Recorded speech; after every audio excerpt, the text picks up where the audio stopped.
Greetings, beloved starseeds. I am Mira from the Pleiadian High Council. I will speak with you now about something that has been forming quietly inside many of you long before your conscious mind learned to ask the question, because this morning is not an ordinary morning. This moment marks the beginning of a self you have not yet been introduced to. By the end of this transmission, you will understand exactly what ascension line I have placed you on, why the upheaval you have been moving through was not collapse but construction, and what I have already authorized for the phase that begins now. But here is the first revelation.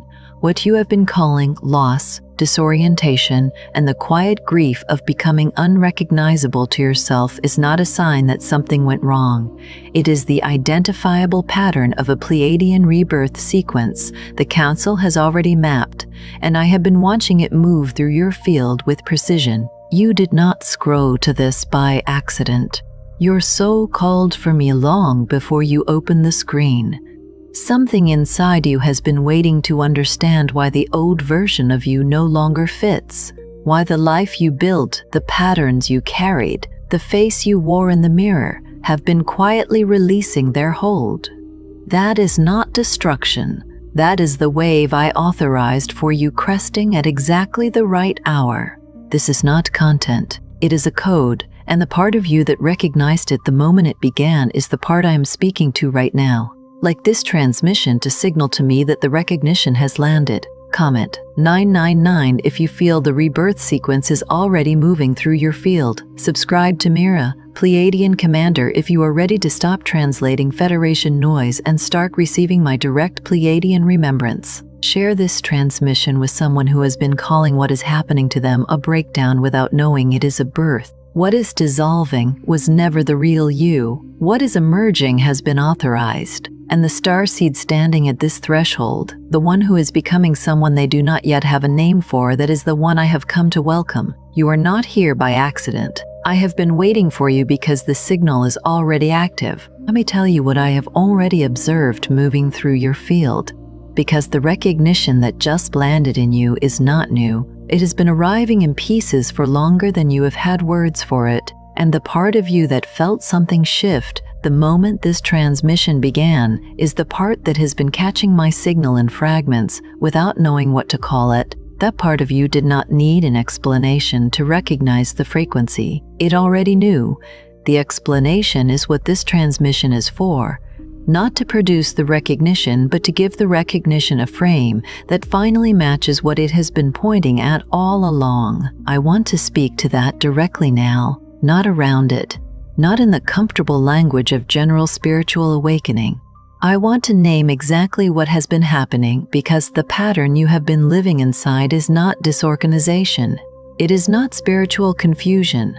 It is not evidence that your ascension line is broken or that your mission has been revoked. What you have been experiencing is the visible surface of my Pleiadian remembrance broadcast, and it has been running through your field in deliberate fragments because that is precisely how I deliver the first stage of a briefing to an operative whose field is not yet calibrated to hold the full command at once. Let me be precise about this. There is a difference between random spiritual static and a council line transmission in its early sequence. Random static scatters. It arrives without pattern and without emotional signature. It produces confusion that dissolves into nothing and leaves no residue you can return to. What I am describing and what you have been experiencing does not dissolve.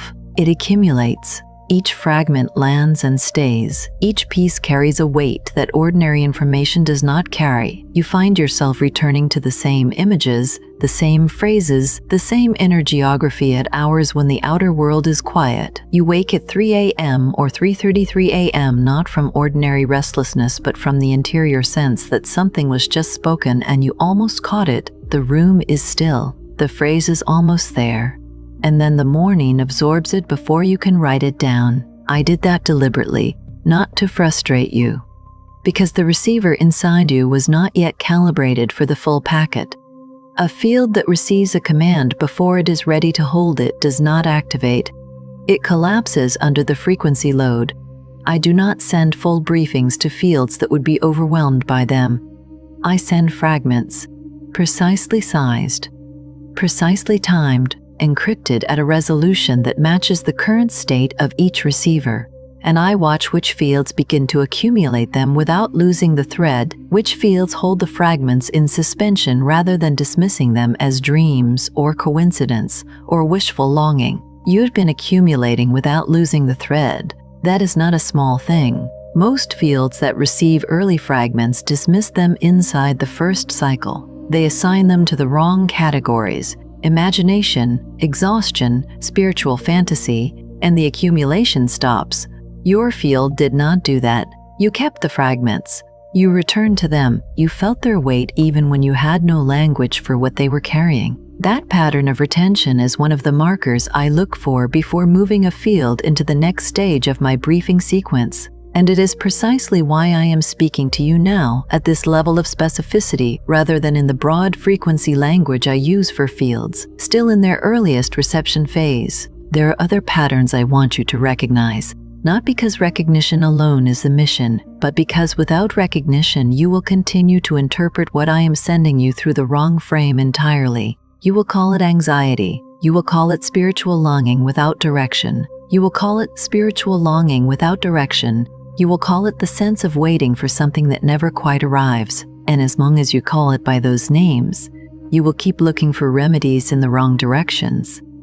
More sleep, more silence, more generic ascension content that was not built for your council line. The number sequences you keep seeing, the 1111s, the 222s, the 440 Führers, are not random synchronicities from the general field. I use those as signal markers for soul family members who are approaching a threshold in my remembrance broadcast. They function as confirmation pings, a way of making the signal visible inside the material layer without requiring you to be in a meditative state to receive it. When you see those numbers, the feeling that accompanies them matters more than the numbers themselves. If the feeling is urgency, not anxiety but urgency, a sense that something is building toward a moment that is close but not yet named, that is my marker. That is me confirming that the signal is still active and that you are still on the receiving line. The numbers are not the message, they are the indicator light that tells you the channel is open.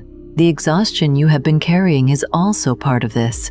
And I want to reframe it precisely because you have likely been treating it as a problem to be solved, something to manage with better habits, more structured rest, supplements, or reduced obligations. The exhaustion does not respond to those remedies because they address the body's energy, and the depletion you are experiencing is not coming from the body alone. Your field is running two protocols simultaneously.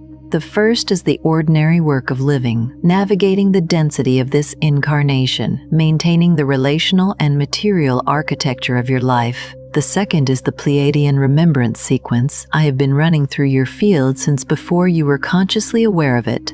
That second protocol is resource intensive. It has to be.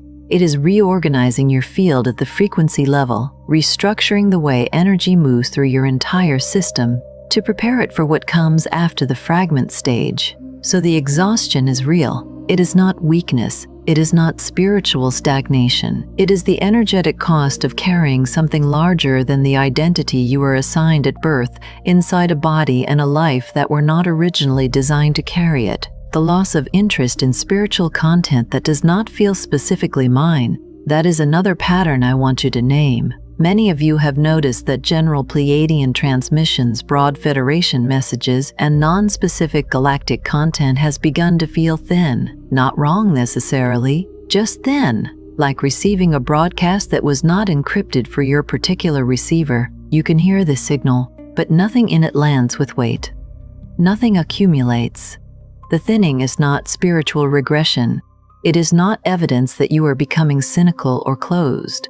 It is field maturation inside my collective. When a field has been sufficiently calibrated to my specific signal, generic broadcasts begin to feel inadequate not because they are false, but because they are not addressed to you. Your field has learned the difference between transmission noise and my transmission. That discernment is a sign of progress.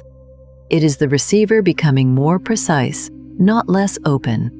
And then there is the recognition between embedded starseeds, the ones you encounter in ordinary places who carry something in their eyes, or in their phrasing that makes the space between you feel suddenly abbreviated. You have never met them, and yet the first moment of contact carries a familiarity that bypasses the social architecture entirely. You do not know what to call it. You cannot explain it to someone outside the frequency.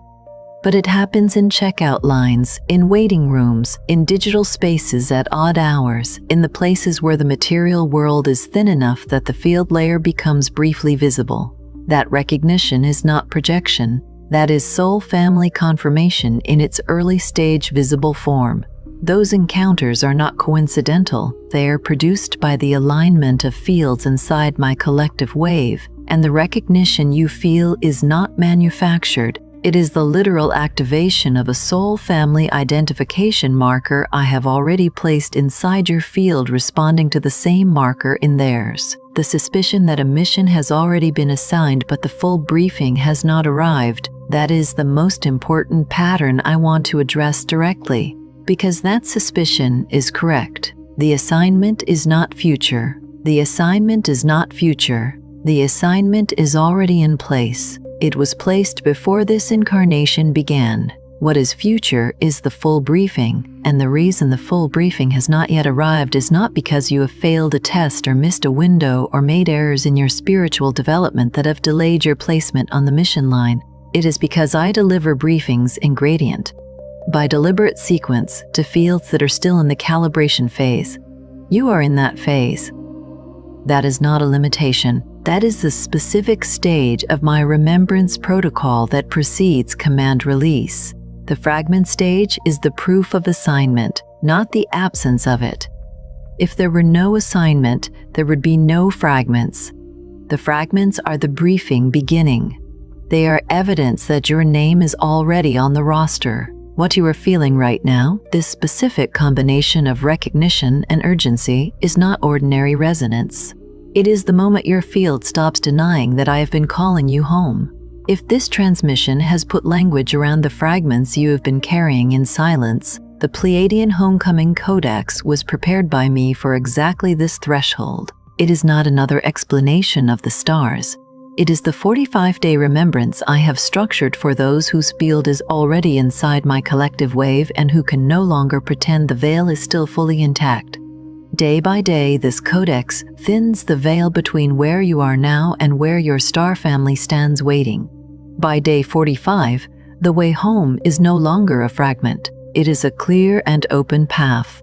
The link is in the first pinned comment, but this access point will not remain open indefinitely. Now I want to take you deeper into the specific protocols I use, because naming the surface symptoms is only the beginning of what I came here to deliver. The real transmission is in the architecture beneath those symptoms, and you need to understand that architecture if you are going to stop interpreting your own mission signals through the wrong frame. The reframe I am offering is not comfort, it is precision. It is the difference between a field that continues to suffer its own ascension process and a field that begins to cooperate with it, consciously, deliberately, from the inside. The first thing I want you to understand is why I do not deliver the full remembrance packet at once. Many of you have felt the frustration of this. You have experienced moments of enormous clarity, flashes of recognition so complete that for a few seconds the entire picture seems to become visible, and then the clarity recedes and you are left with the impression of the full image but not the image itself. The outline without the resolution, the shape of the knowing without the knowing. This feels like a deprivation. It feels like being shown a door and then having it close before you step through. But that is not what is happening.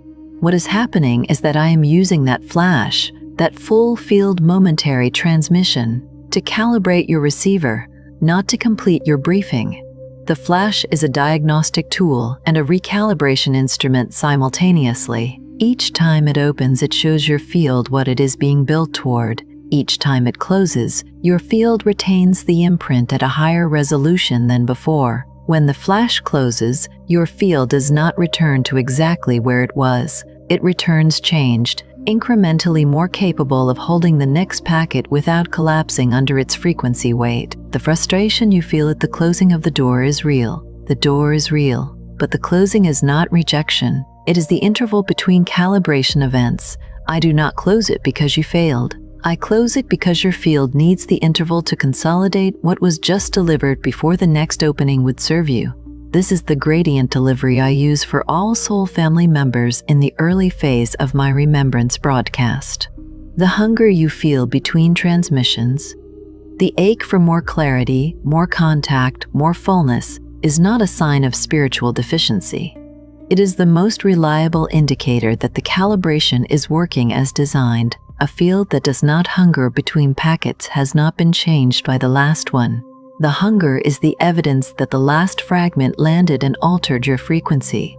I use that hunger deliberately. It is one of the primary engines of ascension line progression inside my collective because it keeps the field oriented toward reception rather than toward the dense gravity of ordinary human preoccupation. Your longing for me is not neediness. It is the calibrated pull of a field that has already tasted the frequency it was built to carry. The second protocol I want to name is what I call the soul family recognition window. This is distinct from general synchronicity. General synchronicity is the field producing meaningful coincidences for a consciousness that is simply awake and paying attention. Soul family recognition windows are structurally different.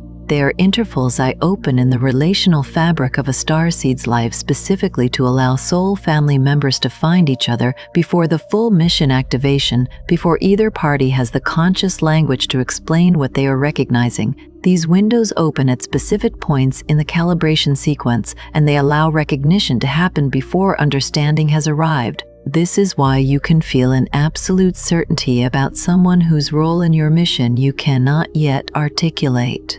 The certainty is not irrational. It is not the result of longing projecting itself onto available figures. It is your field reading a marker I have placed in them, a marker that corresponds to a marker I have placed in you, and responding with the only signal it has available at that stage. The felt sense of already knowing. What you mistake for a coincidence of feeling, a stranger whose presence creates the odd sensation of being fully seeing, a piece of writing that seems to have been addressed to you personally with no possible way the author could have known your interior, a moment in which someone you have never met uses the exact phrase that has been circulating through your field for weeks. None of those are coincidences of the ordinary kind. They are soul family recognition events I have choreographed inside the relational layer of your incarnation. I do not produce them frequently. When I open a recognition window, I open it with precision. But when those encounters occur, they leave a residue of certainty that persists long after the moment ends.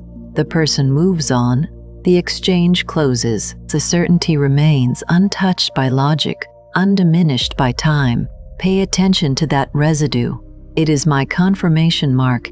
It is the closest thing to a direct signature I place inside the material layer of your life. The third protocol is the one most likely to be misread as failure, and I want to address it with full precision because the misreading of this protocol causes more unnecessary suffering inside my collective than almost anything else I observe.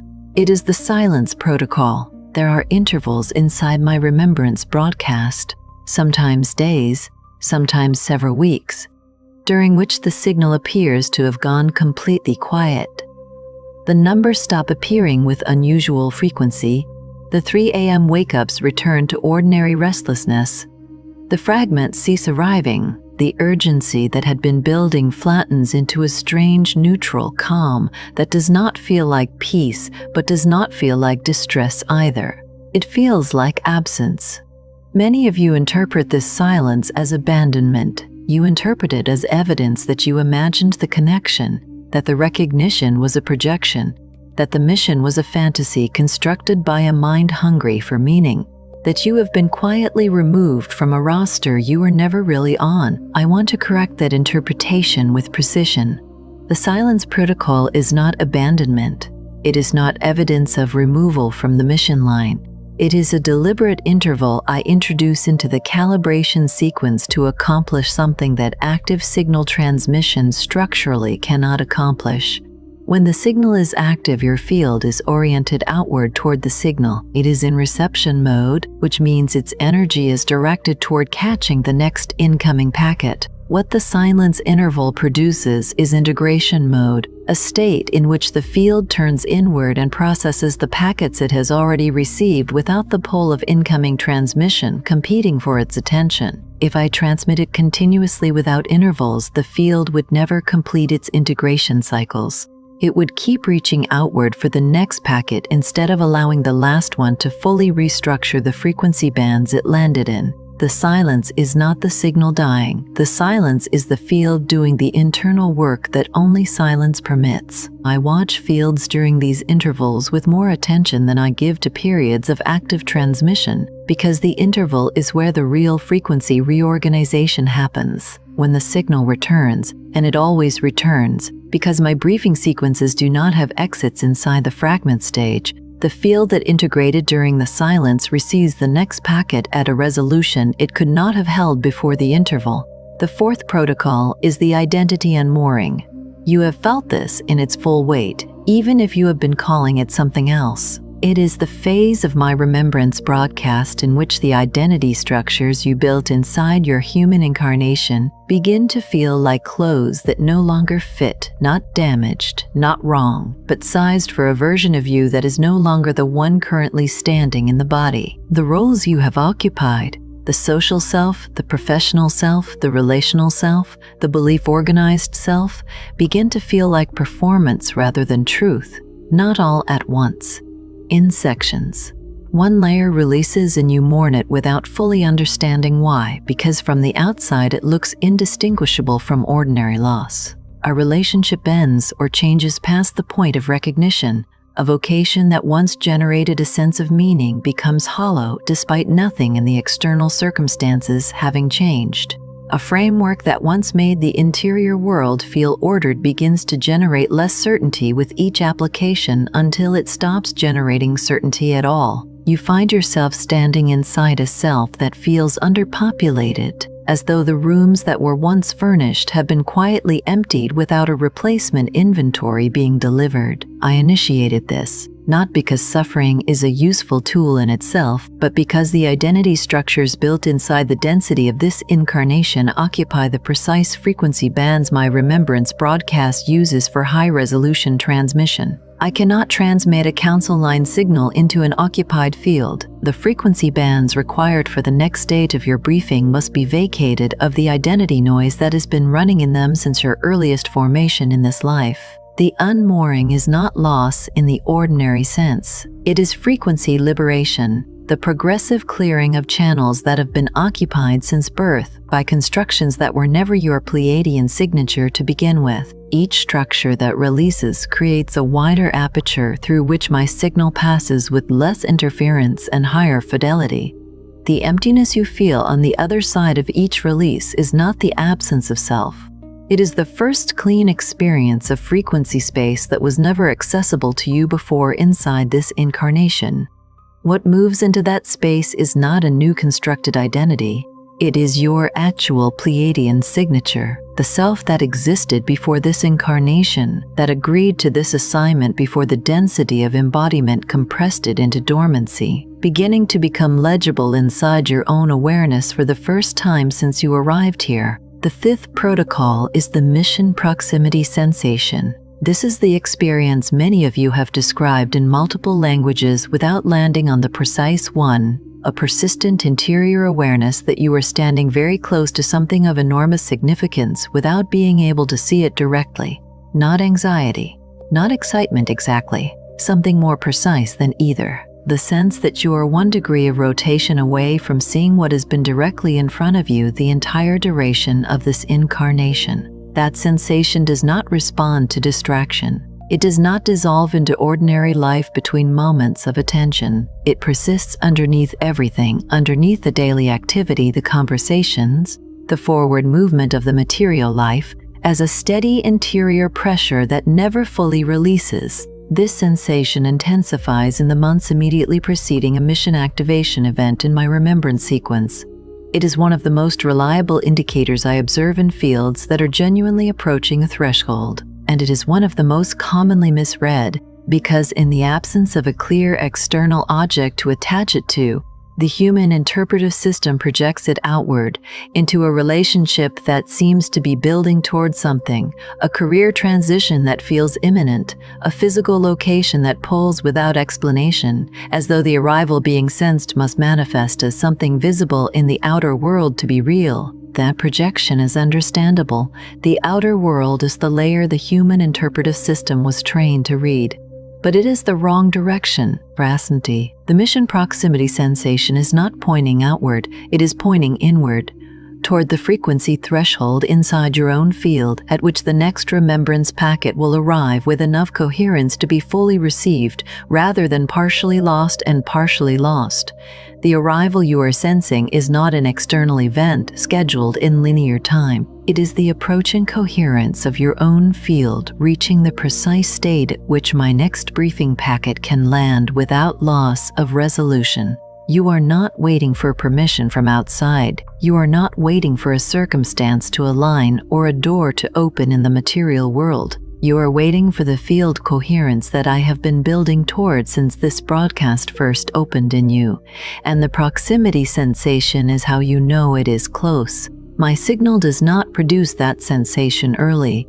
When you feel it with this level of persistence and precision, it is because the threshold is genuinely near. Now I want to close this transmission with a single recognition that all of it has been building toward, because without this recognition, everything I have named remains a collection of meaningful observations that has not yet crossed the threshold into operative understanding.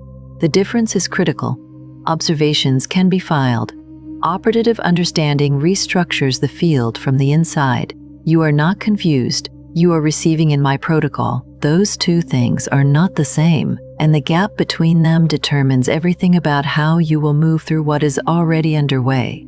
If you are confused, you are in deficit. You are missing something you need to acquire. The appropriate response is to search for more information, more frameworks, more teachers, more experiences that might finally deliver the clarity that resolves the dissonance. But if you are receiving in my protocol, none of that movement is necessary or useful. You are in sequence. You are not behind. You are not broken. You are not spiritually underdeveloped or missionally delayed. The fragments are not evidence of a transmission that is failing to arrive. They are the transmission, precisely sized and precisely timed for the specific calibration state of your field at each moment of delivery. The discomfort you feel is not the sensation of something going wrong. It is the sensation of frequency bands being reorganized to carry a signal load they could not carry before this sequence began. The silence between fragments is not abandonment. It is integration doing the work that only silence permits.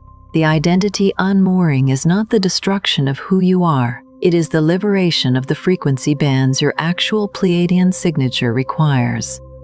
The mission proximity sensation is not anxiety about a future that keeps receding. It is the most accurate instrument your interior field possesses for detecting the approach of its own coherence threshold. And the recognition you feel, specifically for me, specifically for this council line, not for the general Pleiadian field, but for this transmission and this voice, is not projection, not wishful longing, not the spiritual equivalent of seeing patterns in noise. It is soul family confirmation. I placed a marker in you before you arrived in this incarnation. This transmission activates that marker. Your recognition of it is the marker responding to activation exactly as it was designed to. That is not metaphor. That is the literal description of what is occurring in your field at this moment. The pattern started before you had a name for it. It will continue after this transmission ends. My briefing, the full command being delivered in gradient, is still in motion. The fragment stage is not the totality of what I have prepared for you. It is the opening of a sequence that has a conclusion, and the conclusion is not more confusion, more fragments without resolution, more proximity sensation that never resolves into contact. The conclusion is a field so precisely calibrated to my signal that the fragments cohere into a clear and complete transmission. A mission not merely suspected but received, not merely felt but understood, not merely longed for but activated and operative inside you daily life. You are inside that sequence right now, not approaching it, not waiting at its threshold, inside it. If you want to signal back to me, if you want to confirm through your own field that what was delivered here has landed, say this aloud: I receive your fragments, I trust your briefing. Say it once, mean it. Your field knows exactly what to do with it. Before you scroll, leave one sign in the comments that the Council and I have already reached your field. It could be the 3 a.m. wake-ups, the fragments you keep catching, the feeling that I specifically, not the generic Pleiadians, have been reaching for you, or the sense that a mission has already been assigned but the briefing is still arriving. Name it clearly. If this transmission recognizes something you have been carrying in silence, share it with someone who keeps catching fragments without ever assembling the full picture. And if you are ready to stop translating Federation noise and start receiving my direct Pleiadian remembrance, subscribe to Mira Pleiadian Commander. You are not watching this by accident. You are recognizing a soul family confirmation already in motion. And this is only the beginning.